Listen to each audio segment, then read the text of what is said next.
안녕하십니까.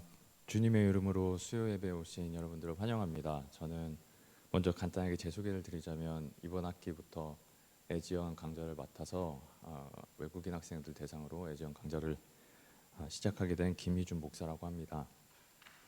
예, 감사합니다. 네, 감사합니다. 이런 환대는 굉장히 제가 그 세종대학교에 처음인데요. 처음 학생 때도 그리고 한국을 떠나기 전에도 세종대는 온 적이 없는데 다 특징이 있는 것 같습니다. 제가 지금도 다른 기독교 대학교들에서 강의를 하고 있는데 저 개인적인 느낌이지만 이거는 그냥 이렇게 더 플러팅 같은 게 아니라 되게 친절하신 것 같습니다. 환대도 해주시고 그리고 그 스태프분들도 다 친절하신 것 같고 너무 감사합니다. 이 감사한 마음을 담아서 오늘 창세기 말씀과 마태복음 말씀을 통해서 제가 받은 은혜를 함께 나누고자 합니다. 오늘 말씀의 제목은 내게 고하소서 또는 내게 이루소서입니다. 영어로는 그냥 tell me입니다. 2주 전 교목실장님의 창세기 39장의 말씀, 요셉의 형통함에 대한 말씀을 듣고 그 당시에 저 개인적으로는 깊은 은혜를 받아서 그 이후로 요셉의 이야기를 계속 묵상하게 됐습니다. 개인적으로는 제가 가장 최애하는, 가장 제가 좋아하는 성경의 인물은 사실 베드로입니다. 요셉은 우리 기독교인들이 흔히 말하는 번영신학으로 자신의 자녀들을 위해서 기도할 때 요셉처럼 총리가 되게 해달라라고 기도를 하지 절대 베드로처럼 거꾸로 십자가에 못 박혀 주님의 증인이 되게 해달라고 기도하지 않기 때문에 저는 개인적으로는 베드로를 좋아했고 요셉의 이야기에는 저 나름대로의 편견을 갖고 있었습니다. 하지만 2주 전에 제가 말씀드린 것처럼 저에게 하나님의 은혜가 임해서 그 오늘 말씀을 창세기 40장 말씀으로 함께 나누려고 합니다.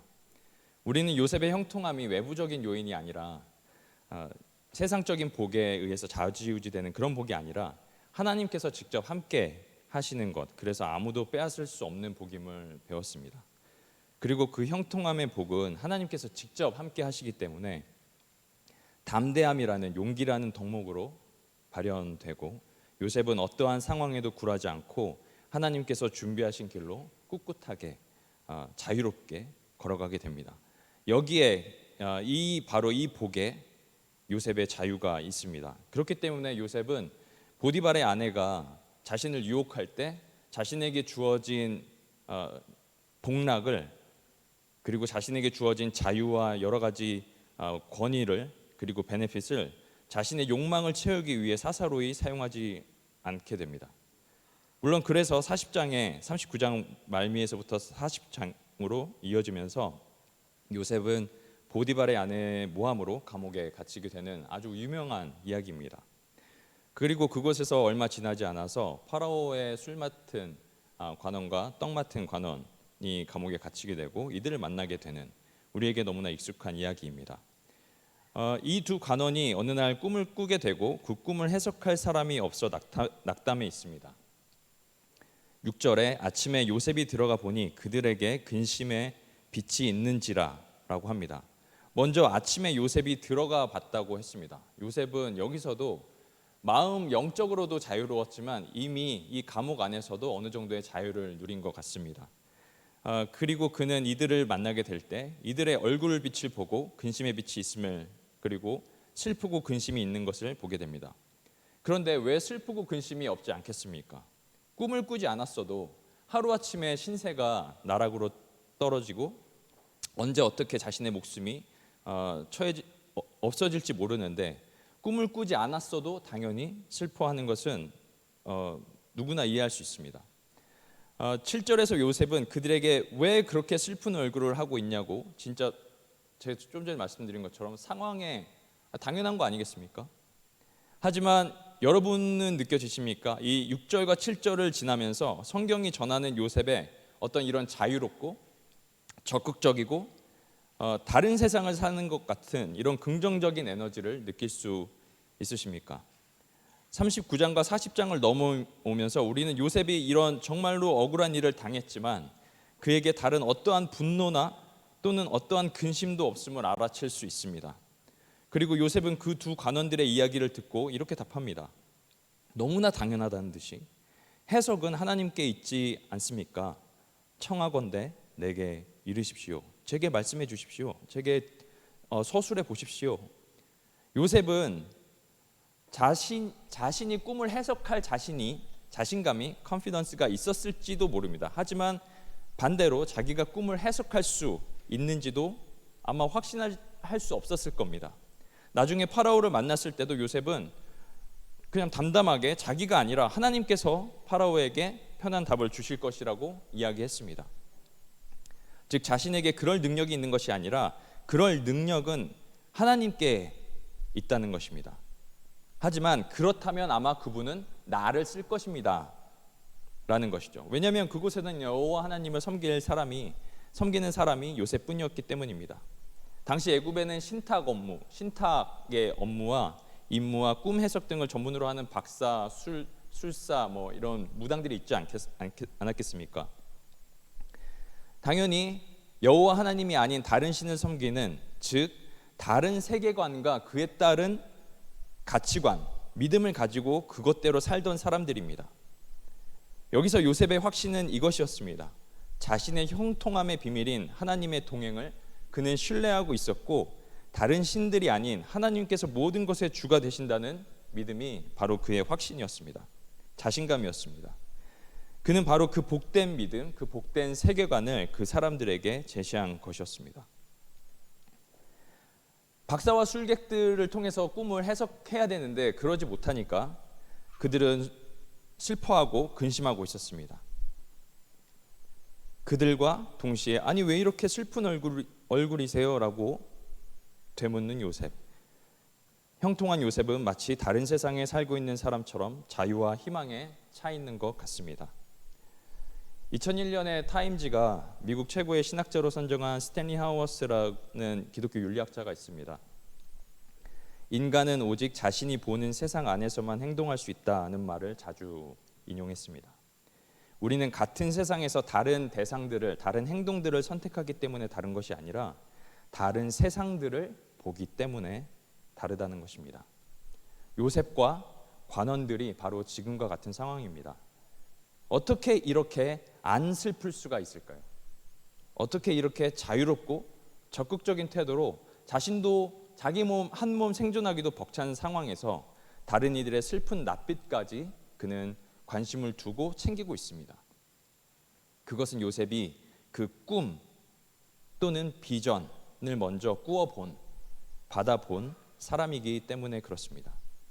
그 꿈 또는 그 비전 때문에 요셉은 형들에게 미움을 사고 죽음까지 당할 뻔했지만 그것이 지금은 또 무슨 의미인지, 지금의 요셉은 그것의 참 의미를 아직 알 수 없겠지만 자신이 어린 시절 받았던 그 비전의 원천이 하나님께 있음을 그는 잊지 않고 있었습니다.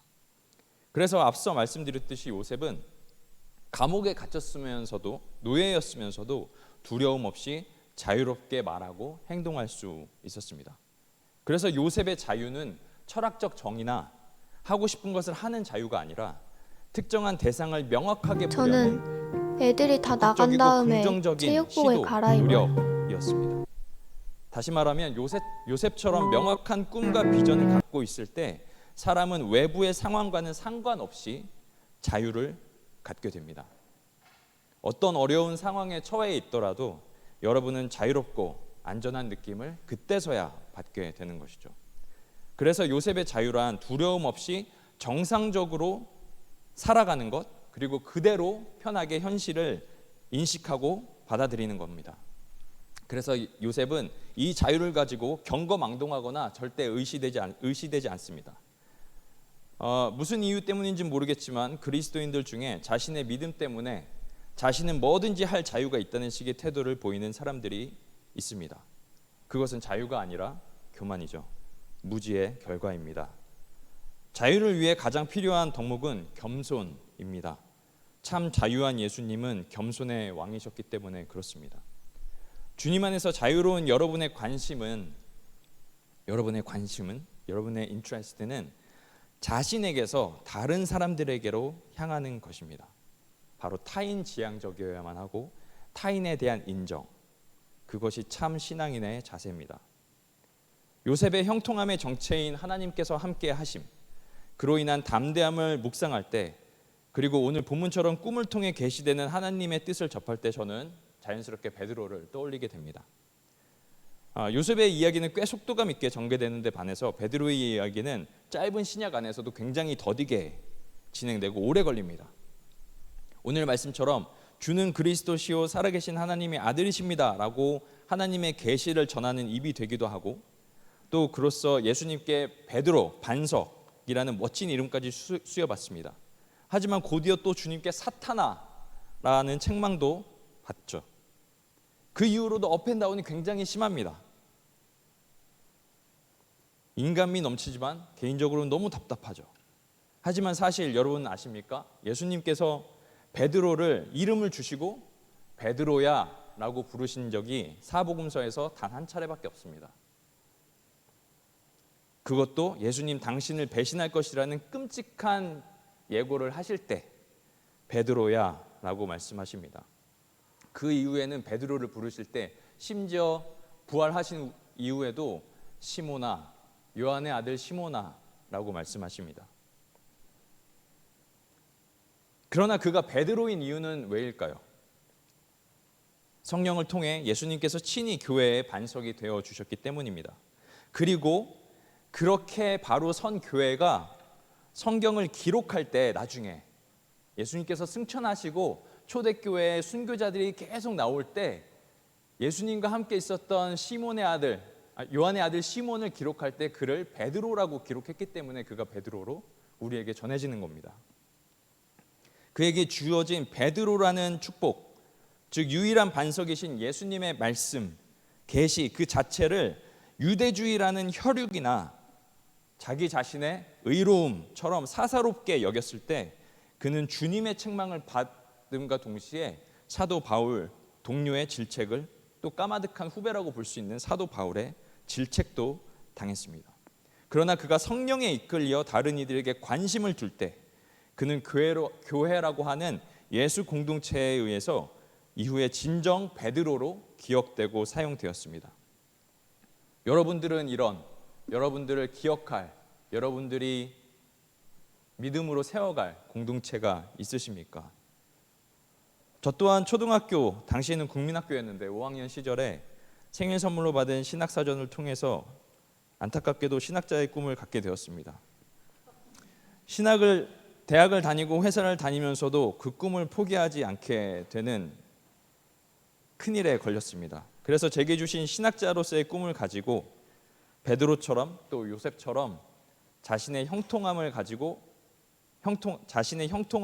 섬길 공동체를 찾아서 작년 1월에 11년여의 유학 및 체류 생활을 마치고 한국으로 귀국하게 됐습니다.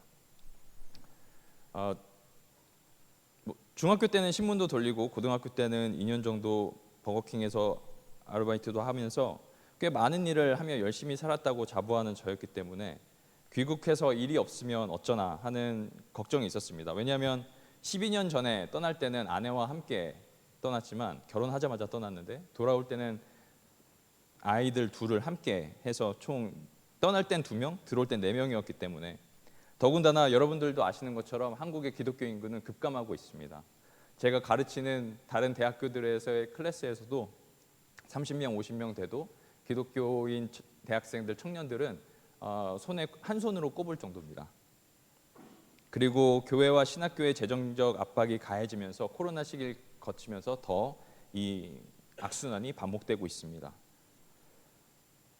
하지만 감사하게도 한국으로 귀국한 이후에 주말에는 영어 예배에서 말씀을 전하고 또 주중에는 기독교 출판사에서 편집장 일도 하고 또 이번 학기에 여러 대학에서 강의로 섬길 수 있게 돼서 아주 감사하게 월화수목 금금금 엔잡러로 잘 보내고 있습니다. 제 일이 꽤 많아진 이유는 이 부분을 말씀드리고 싶어서입니다. 물론 사사로이 결정할 때도 있지만 신학자로서 또 목사로서 신앙 공동체의 요구가 있다면 그것에 적극적으로 응답하는 것이 저에게 주어진 책임, 선물, 초청이라고 생각했기 때문입니다.